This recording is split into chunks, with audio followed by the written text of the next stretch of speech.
Hello and welcome everyone. Thank you for your time. I hope you'll find this information to be very useful and you'll be able to make use of this to build your wealth faster.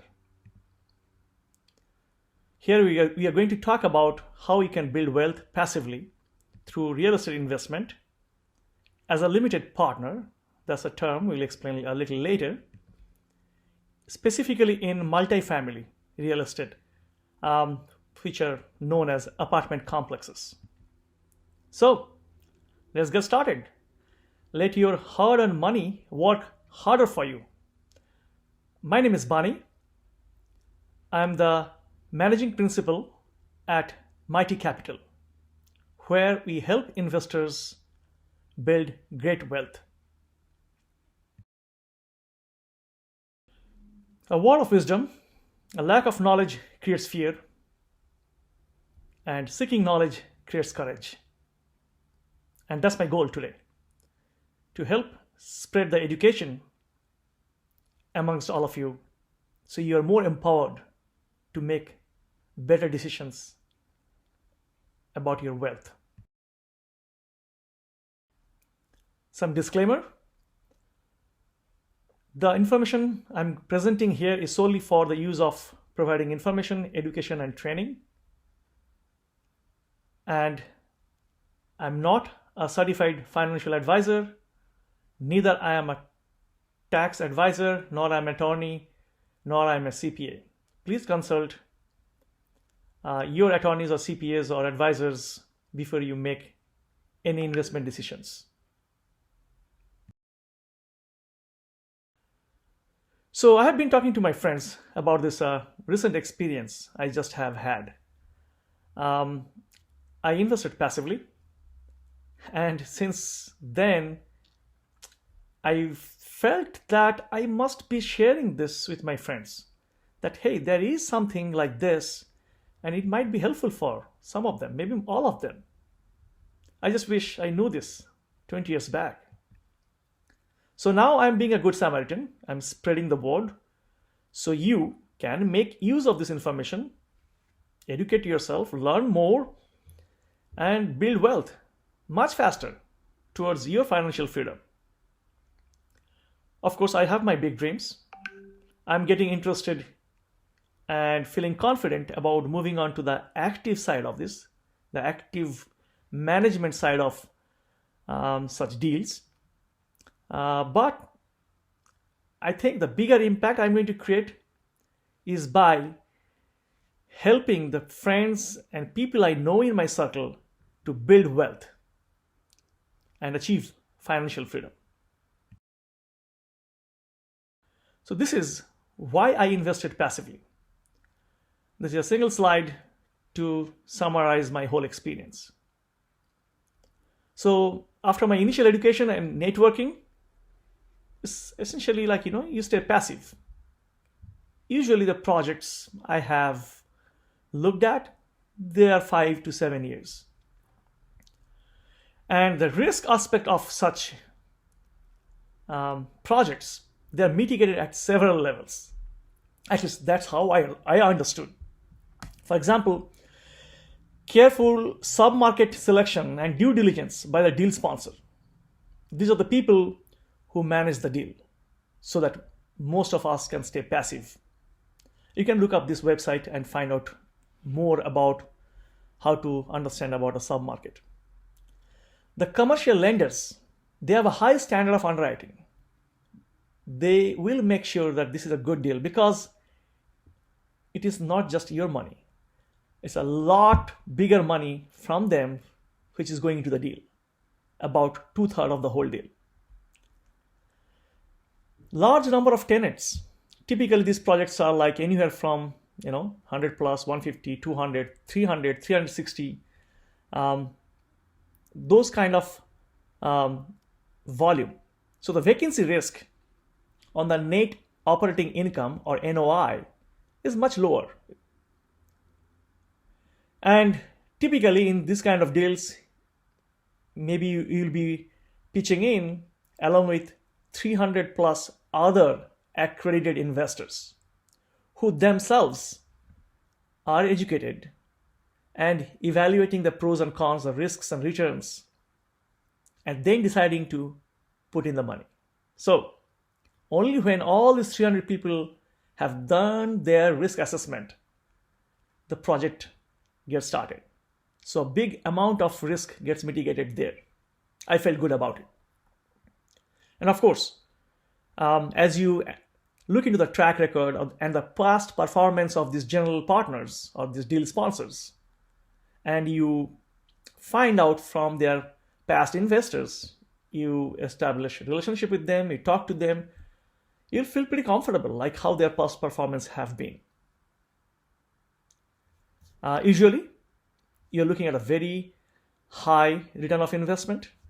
The projections are usually like a 15% IRR. I have seen it going up to like 16, 17, 18, and some, aggressive projects could be much higher.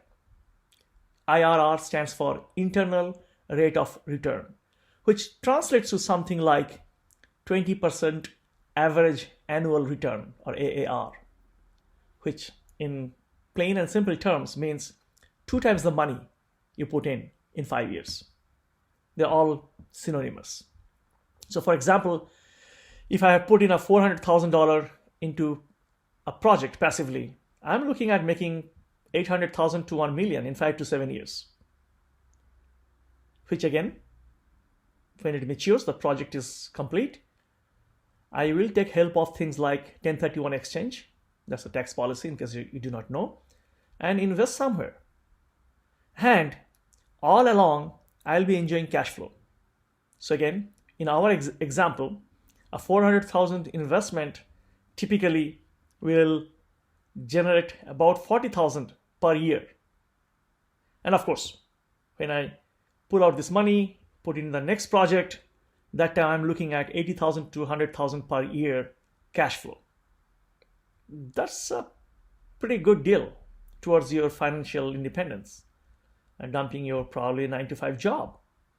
Relax, have vacation, spend more time with family, passive income. And another thing is, in such deals, when the deal is formed, I'm the owner, a part owner of that LLC. And of course, I have my rights and restrictions. But I own equity in the property. And that allows us to take a lot of tax advantages. End of the year, you'll be getting a K-1 tax form, which usually has very large component for business expenses and depreciations. So you get to keep more money in your pocket, more usable money, unlike, capital gains in stocks. That's a very big thing. No other asset class other than real estate has this kind of advantages. So I hope I got you guys excited. And again, I just wish I knew this 20 years back. I probably would have been sitting on a ton of money by now. But better late. So that was the summary at a high level. If you're in rush, I think you know what it means. But stay along and we'll go a little deeper, and few of the concepts will become clearer. Or, if you have more questions, hold off on those things all the way till the end of the presentation, and then we'll take on questions. Okay? So let's look at the market, the current situation, the economic condition. People are looking to minimize risk and maximize returns, right? And of course, like investing, probably lesson number 1 should be like, you should balance your portfolio. You should diversify in different buckets. Don't put all your eggs in one basket. All the great advices, yes, you should do that. Okay? So if you look at stocks, they have lost average 33% in value. And economists are predicting that, we are probably heading towards a recession. Or at least, we are still not out of it. But there's a low risk, high reward, reliable investment opportunity. And this is the one which we are talking about today. Real estate, of course, But not just single units, not those onesies, twosies. You buy a condo or a townhome or a second home and get money from that. Some of you may know the hassles that come with, and the economy of scale is completely missing there. Anyway, the multifamily real estate has provided, average annual return of 10%. And that's the number you kind of saw. Over the last 10 years, the rent price has also increased 54% nationwide. That's a great thing. So a lot of people are looking to rent and stay. And the income has not kept up with that. Construction on the non-luxury units have fallen. And the existing multifamily units are continuing to increase in value. Remember, there are only so many in a given market. But things are getting better. The projection from CBRE, which is a renowned company, which shares a lot of reports in commercial real estate and investment, we are looking at an upward slope here. So things are looking pretty. So yeah, get educated, be on the lookout, start networking. If any deal comes across, evaluate those, understand your risks and returns. Again, get educated so that you can analyze those. And when the right thing comes in, you just invest your money. And after that, you start enjoying cash flow passively, as well as, there will be some end of project completion extra equity capital also. A lot of great quotes about real estate. I like some of those. Take time to read those later. As you know, real estate cannot be stolen. Purchased with common sense and managed with reasonable care, it's about the safest investment in the world. How many millionaires do you know who have become wealthy by investing in savings account? None. But again, as I said a couple of times, invest in knowledge. Get educated about this asset class. And for that matter, any asset class. Don't just go with the crowd. Knowledge is free, but you have to put in the effort to gather it. I like this one from Philip Fisher. The stock market is filled with individuals who know the price of everything but the value of nothing. I think it resembles with some other quote from, I forget. Okay? Why invest in real estate? I think by now, many of you probably know, real estate brings a lot of advantages. But, broadly speaking, it has been found to be more stabilized historically than stocks and mutual funds, especially multifamily real estate usually returns 14% or more and pretty resistant to recession. When comparing volatility and delinquency to other assets during, remember this 2017-2009 crisis, this asset class proved it, that it is very low risk profile. And last year, the delinquency was 90% lower than the other residential real estate investments. Of course, tax advantage. History shows millionaires and billionaires built wealth with real estate. So yeah, consider real estate. It's a very good diversification, but specifically, let's talk about multifamily. A good way to kind of show it would be to draw a comparison, because most of us probably have our homes, so you kind of know how the single family works. Let's compare that to multifamily. When I say multifamily, I'm not counting those duplexes or fourplexes up to 4. I'm talking about the larger ones. For example, on the upward of 100, 200, 300 like that. Remember, economy of scale. The tax advantage in one side for the single family is linear depreciation for 27.5 years. You must be taking that on your tax filing. If not, go and take a look. Talk to your CPA. But in multifamily, you get multiple tax advantages, especially the accelerated depreciation, where you can quickly depreciate some things, and it's a big money. It's not small. It's not like onesies, twosies. It's like magnitude orders more. Valuation is done differently in multifamily. It's not like how much price your neighbor's houses are selling for. That's not what decides multifamily valuation. It's based on net operating income, in short, NOI, which essentially means total income minus total expenses. So the projects which have a project plan which proves that with high confidence they can increase the NOI, that means that's a good thing. That at the end of the project, 5-7 years, whatever it takes, it will be valued at a higher price, and that's when your equity will be multiplied and you'll make a lot of money also. The loan types are different. In residential, it's a recourse loan, a 30-year amortization, 30-year term, fixed rate. In commercial, it's non-recourse, so it's against the property. Again, all kind of terms are available, fixed rate, interest only, all kind of things are available. So when you analyze a deal, you should look at that and see, ideally you want those to be kind of fixed rate for the so-called 5 to 10 years. So that's not like a moving parameter. Management, either you manage it yourself in single family or give it to a property manager, but here it is done by professional companies. We all have lived in apartment complexes in the earlier part of our life, I guess.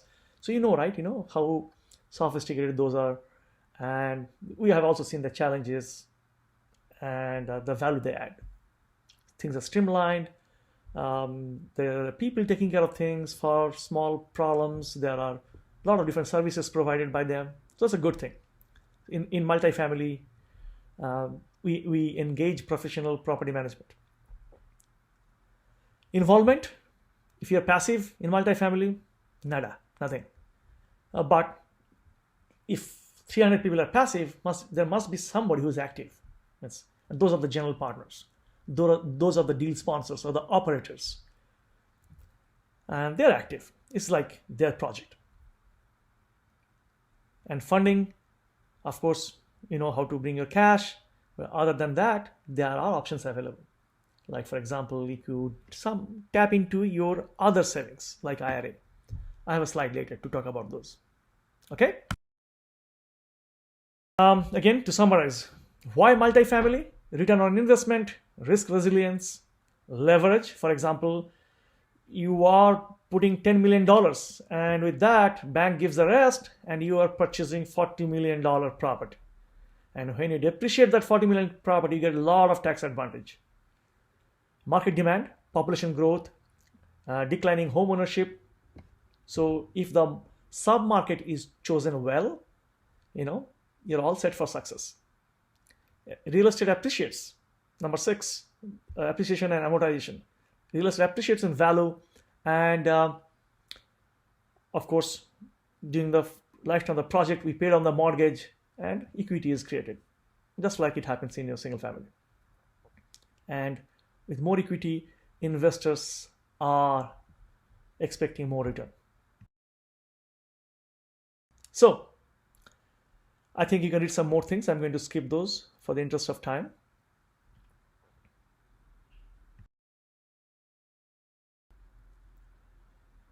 Typically, good projects will target the top markets with some strong apartment fundamental and landlord friendly laws. And these are some of the pillars which are used by the deal sponsors or managing principals to pick and choose the projects they're going to be chasing. So for example, there must be strong employment drivers providing stable rent income and lower the risk of investment by keeping the occupancy rates high. Supply constraints. There must be high barriers to entry in that particular sub-market. And the population growth should be sufficient enough to absorb any future supply.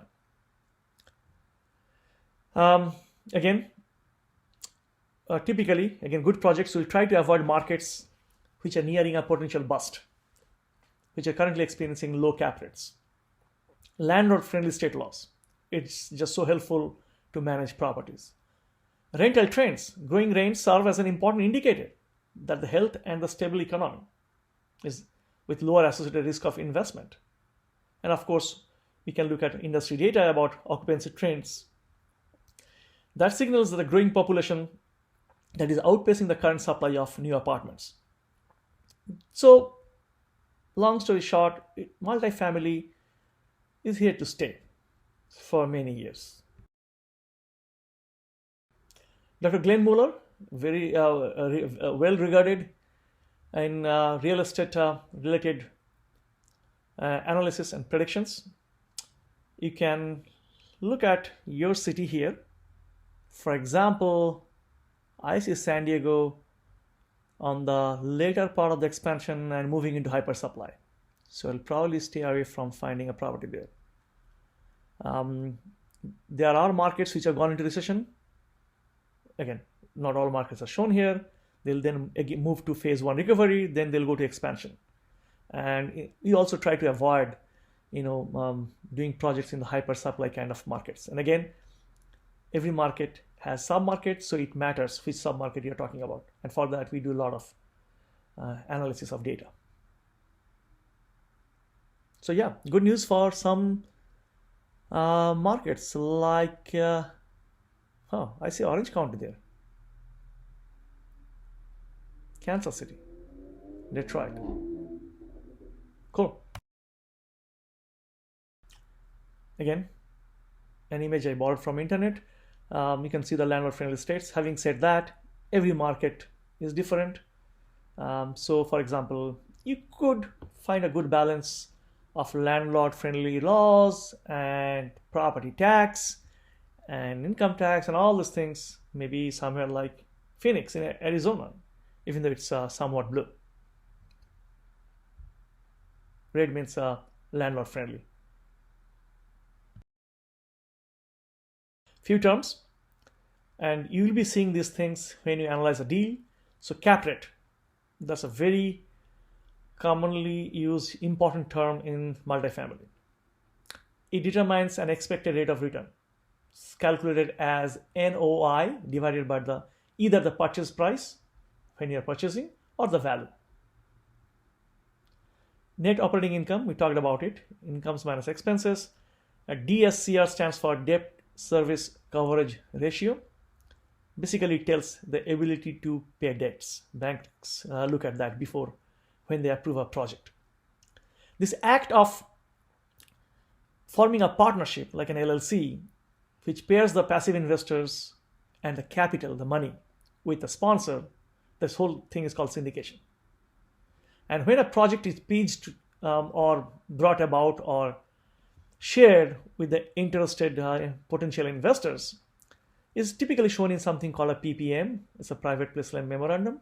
That's where you get to see what the projections are, what kind of property is this, what are the projected financials, and many other data. Why do the deal sponsors think it's a good deal before, so you should read those properly and ask a lot of questions. Non-recourse debt is a loan secured by the property, so they're not coming after you. Cash on cash is if you put in 100,000 in the investment, that's out of pocket, and if you get 10,000 per year, your cash on cash is 10%. Average annual return, so if you look at the total return in X number of years, and you basically divide that by how many years. IRR, another very important thing, internal rate of return. As I said, as a quick reminder, 15% IRR is pretty common in this kind of deals. Again, I have seen 16, 18, even 22, maybe more. I just haven't come across those. Again, it's always a balance between risk and return. So 15% IRR means double the money, essentially, in 5 years, which transfers to, again, a 20% average annual return. So, for example, if 100,000 becomes 200,000 in 5 years, that means 15% IRR. That means double. And that means you get 100,000 over 5 years. Return on equity is another indication where you basically divide the NOI over stockholders' equity, like how much equity was put in to buy this thing. Okay, Um, who can invest passively in multifamily? Security and Exchange Commission has laws and rules to control these things, and they are constantly monitoring. They are everywhere. Okay, so if people are not following those things, of course, that will be the last, deal they are doing. The career is doomed. So yeah, they have to be very careful in following these things, and you all have to know. You must be an accredited investor, generally speaking, to participate in this kind of passive investment. These are like private placement. These are private offerings for where SEC forces you to follow some rules. For example, these projects cannot generally solicit or advertise things on open market. And number two rule is they can only sell the securities to only 35 sophisticated investors. It has a different definition. But for most part, the passive investors are accredited. You can Google these terms and learn more about it. But overall speaking, if it is an individual, he must be earning 200,000 or more a year. Or if it's a family with spouse, you should be earning like 300,000 or more a year, and that's what you expect to make for the next few years. Or it could be an individual whose net worth is $1 million without your primary home. So in either cases, you qualify to be an accredited. There has been some interesting recent amendment in August 2020. Take a read as this thing later when I share this video. It allows someone based on defined measures of professional knowledge, experience, or certifications, in addition to the existing tests for income or net worth. So look at those things. By the way, for 2020, it is estimated that there was 13.6 million accredited investor households in the US. This represents approximately 10.6% of all US households. And this number accounted for 73.3 trillion in wealth. So yeah, it's happening. And of course, people who buy security, they buy restricted securities, and the company is required to file a notice with the commission, Form D, so you can do search and find out about an LLC after 15 days of formation, but not before. And of course, there is this restriction about bad actor. You can read it up, basically saying that if somebody tries to do something funny with the money, they are going to be, nailed forever. Usually, another question is, how much money do you need? I have seen most of the projects, 100,000 or 50,000 as the minimum unit to buy one unit of the investment. That's how the offers open up. 100K. That's they try to minimize the number of passive investors because it becomes a lot of overhead for the accounting and the CPA company and a lot of cost. So they try to hit a balance, and that's why they normally go. I have seen some $25,000 unit, but I have found that those are not good deals. They are presented in a way with high numbers. If you do not know how to read those, you'll be easily fooled and you'll think that you'll make a lot of money. But yes, you'll make, let's say, double the money or maybe 1.8 times your money in 10 years. That's not what this market offers. This market offers better. So yeah, get better at analyzing deals. The process at a very high level. This is how it works. Number one, the deal sponsors or the operators, these guys, they are constantly looking at market. And when they find something from the listing broker, the good deals, they'll keep analyzing those, do some underwriting, give it back and forth. So that process is called, property analysis and due diligence. And when it gets to a certain point, parallelly, they keep working with the loan agency, and there are different types of loans, Freddie, Fannie, those are the popular one, agency loans. Sometimes there are other types of loans too. And this is an example. This is not a real name, Creekview Apartments, by the way. Anyway, so they do all this upfront work. Then they present it in front of the passive investors in the form of PPM or OM, private placement memorandum or offering memorandum. These are all the limited partners. By the way, these active partners are also putting money passively. I feel good if my deal sponsor is also, I know his money is also at stake, because he'll be treated like exactly like everybody else based on his proportion with these things. And of course, there's an operating agreement which gives the rights, what they can do, cannot do, and when, who can vote to achieve what kind of things. You should read PPM carefully. Overall speaking, you mostly stay passive. But if there's some wrongdoing, you can do something more. And these are active people. So once they kind of get a soft buy-in, they go and close the loan, and of course they'll keep you up to date through investor relationship, like about periodic progress, whatnot, and of course quarterly financial reports, or if they'll be disbursing your cash flow every quarter. End of the year, they'll helping their companies or their CPA firms will give you K1 tax forms. With that, you'll be able to take advantage of the expenses and depreciation. Remember, you have an equity in the real estate. So it is like you're doing a real estate business, there are expenses, there are depreciations, and we accordingly balance that out. So it is not uncommon to see the depreciation overshooting your cash flow. So it helps a lot of people by being able to take that depreciation and apply it to their, let's say they have another rental or another capital gain where they can do this. You cannot do this for your W2, by the way, unless there is something going on which is called real estate professional status. That's a topic for another day. Once it is closed in the sense once it is bought, basically project management starts. And the term actually used is called asset management. So where essentially you manage the managers. So there is a property management company. These people help select them, interview them, find them, and manage them. Every day they're looking at the books, finance, and if anything is a red flag, they're taking actions. Remember, their goal is to achieve the projections they made, like what kind of NOI or exit cap rate they're going to do. That can only happen if they do this job well. Otherwise, NOI will not increase. And this is what you have also done. You have looked at their background, their past performance, the project itself, and the details they had laid out in the PPM, like what kind of tasks or actions they'll take to improve the value. Typical examples are things like, they'll probably put LED all around the complex. They cut the electricity cost. Typically, they'll try to see if they can build up a small storage and letting people store things, and they'll charge a storage fee.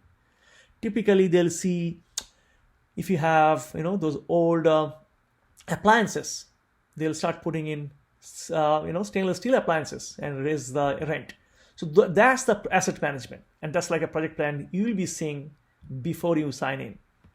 So yeah, you are basically one level up manager. So these people shows a project plan, you guys see, and when all these guys feel comfortable, only when they will fund in.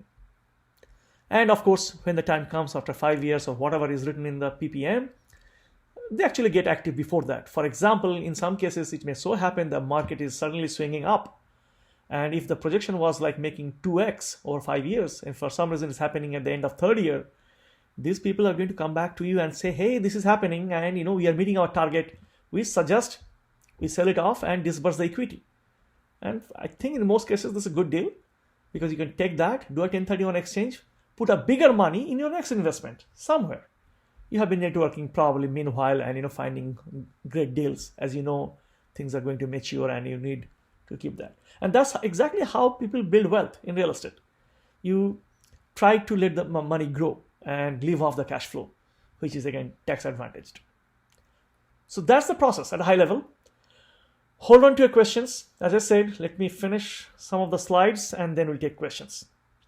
I know we are kind of half an hour into it, just a few more. So if you're interested about what the operator is doing, at a high level, they're doing a lot of things. Ongoing networking with brokers, off-market sellers, finding a deal, underwriting, bank, loans, and of course, throughout the lifetime of the project to manage the assets, making daily decisions, running projects, doing risk mitigations, all kind of stuff you can think of. If we have done project management in your, W2 job, you know what it takes. It's just a lot of money there, so they need to be prompt. So that's what they're busy. But they feel, it's very satisfying to see that, they're able to help so many people build their wealth. And of course, they get compensated too. So overall, they are busy doing sourcing, repositioning the asset, refinancing. Again, there may be better deals coming in. So in those cases, those things will happen. And again, such things will be spelled out in the PPM. You should pay attention to those. Maybe 2 years into it, they might find a good deal from the bank. They may decide to refinance and give some money back. So those surprises are good surprises. And of course, they'll always try to keep the rent going or cutting, or they'll always try to keep the expenses down, because that's how they increase the NOI. And that's how the property value increases at the end of the project. That's how more money is made at the end of the project. So what can you do as a passive investor? What's next for you? Again, as I said, get educated. Get more educated. Continue learning. That's the key. This is a book I read and I got interested in this. I think this is a very easy read. Passive Investing by James Kanasami. He is a very well-established deal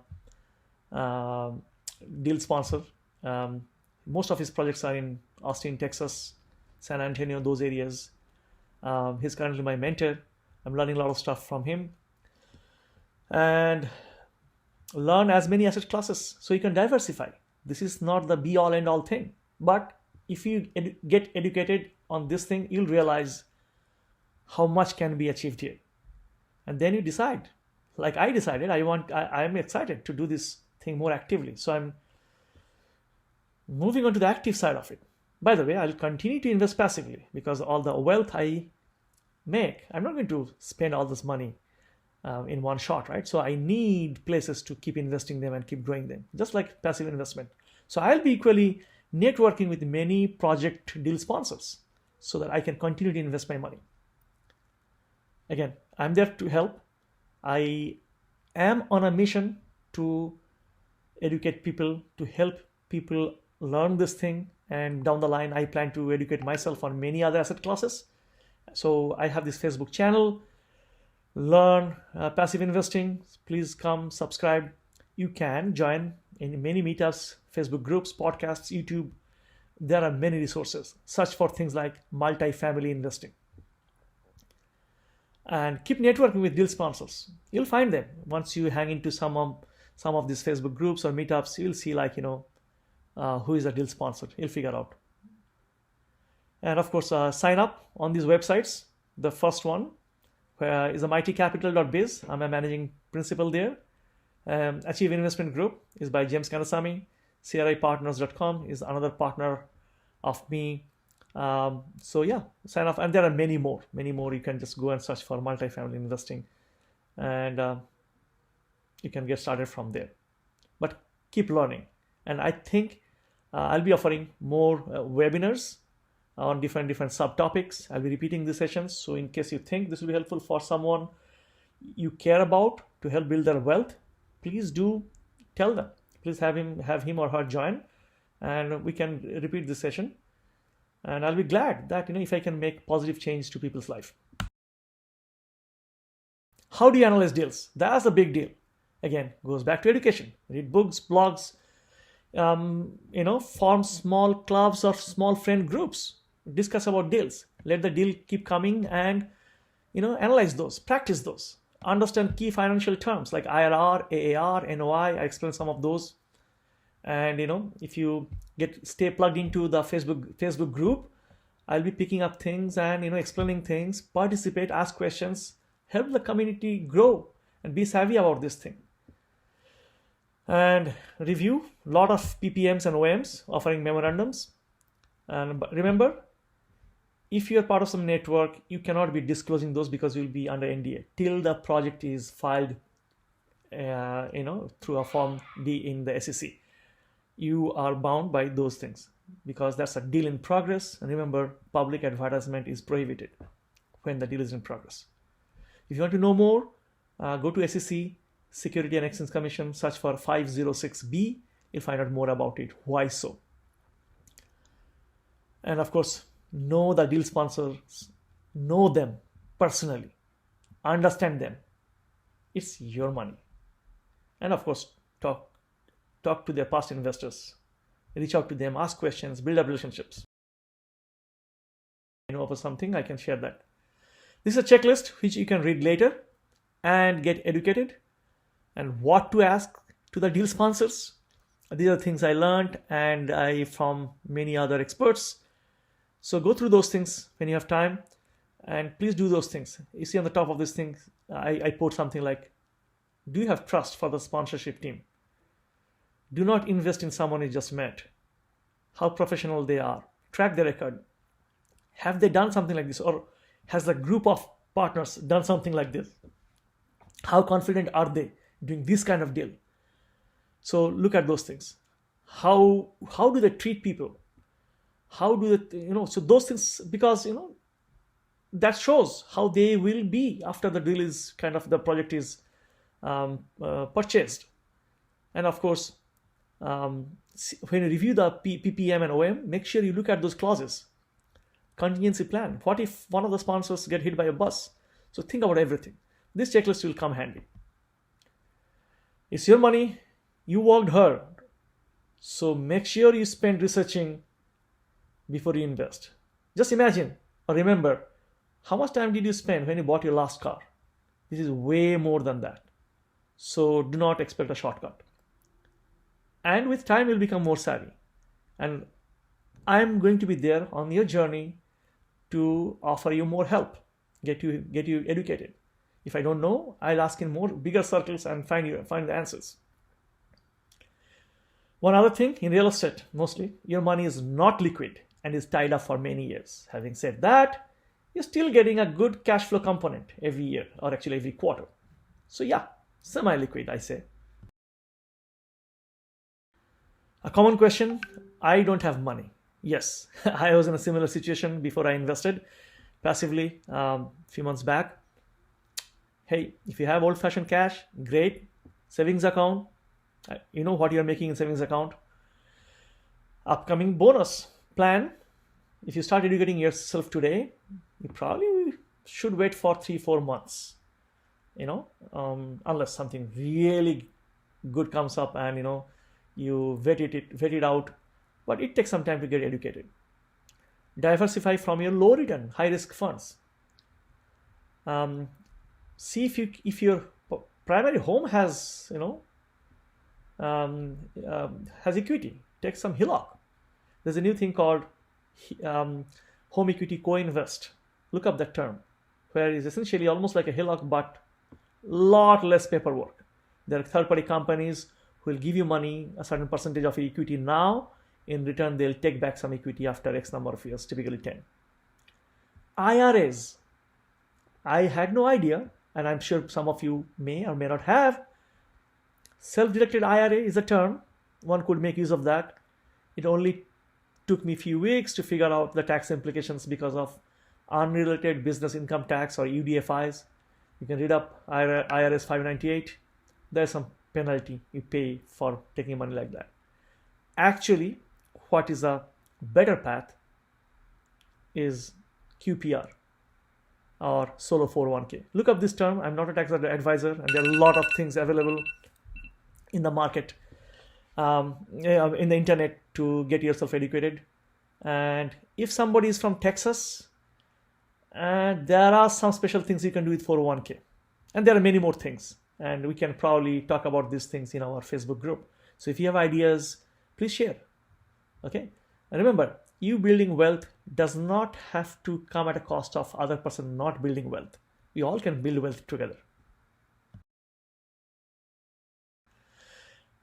Few quick slides. Again, I'm not a tax expert, but this is what I have known so far, and they are so great that I couldn't help sharing. So I'm sharing those. Take a read. Essentially, few tax laws. By the way, you can no way evade taxes. That's illegal. So never think of that you will not pay taxes. What you can do is you can take help of the law, what law allows. So if you are working with a good CPA, He should be telling you all these things already. If not, read up or change.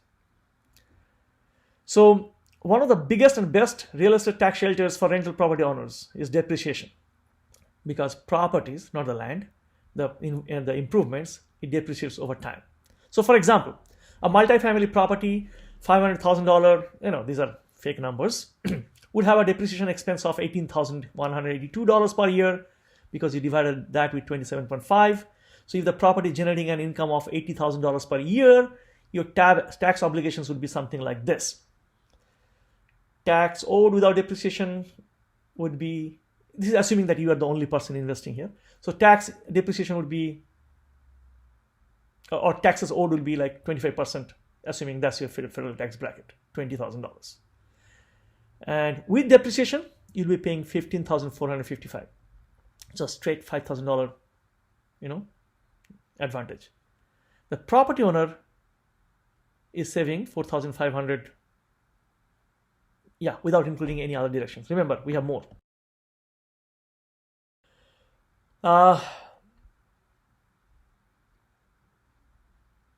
You can reduce your tax obligations by writing off expenses. So through expenses, for example, insurance premiums, management costs, maintenance, repair expenses, mortgage interest, utilities, market costs, these are all the business expenses.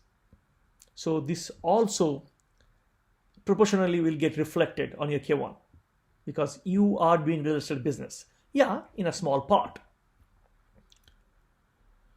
Smaller taxable income means smaller tax burden. Take a look at these slides later. Third thing is cost segregation, or basically accelerating some of the things. And this is typically being done by the multifamily projects, because they're big in size, they can afford an engineering company to come and help.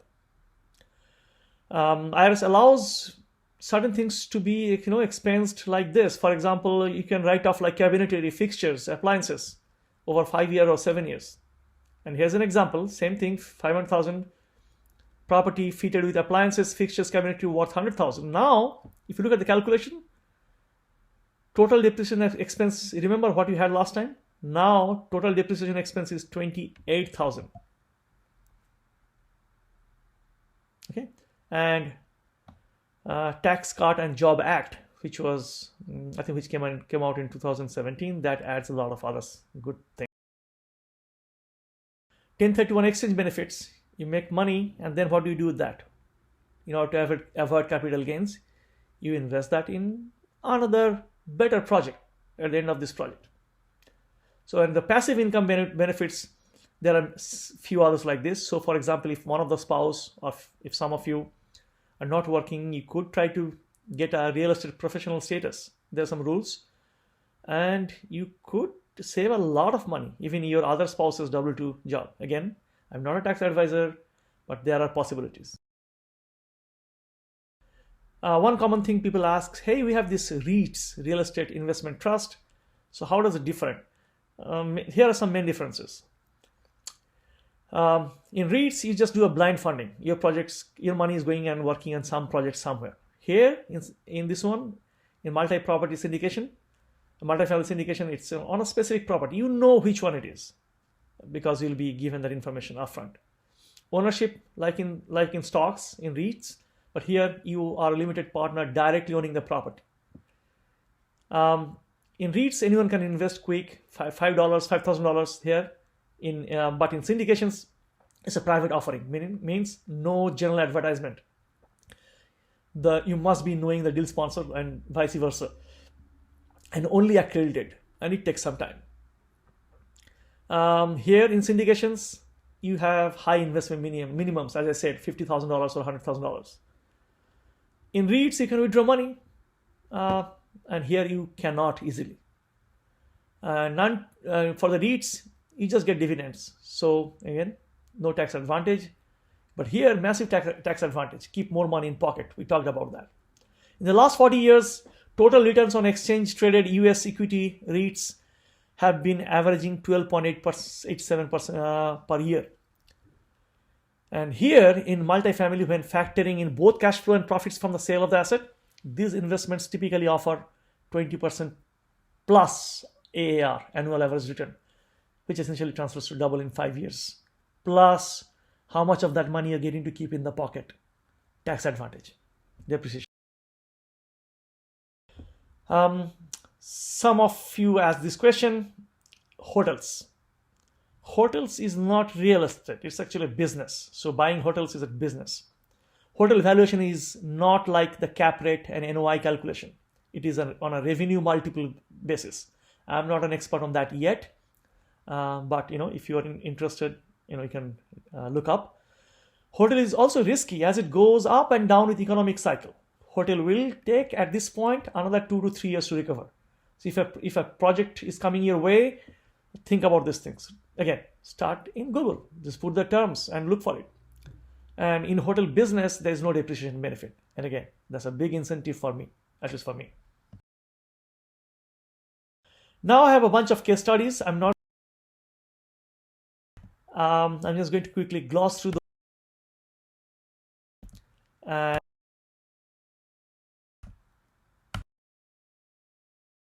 I leave those for you, so can you at your leisure. Yes.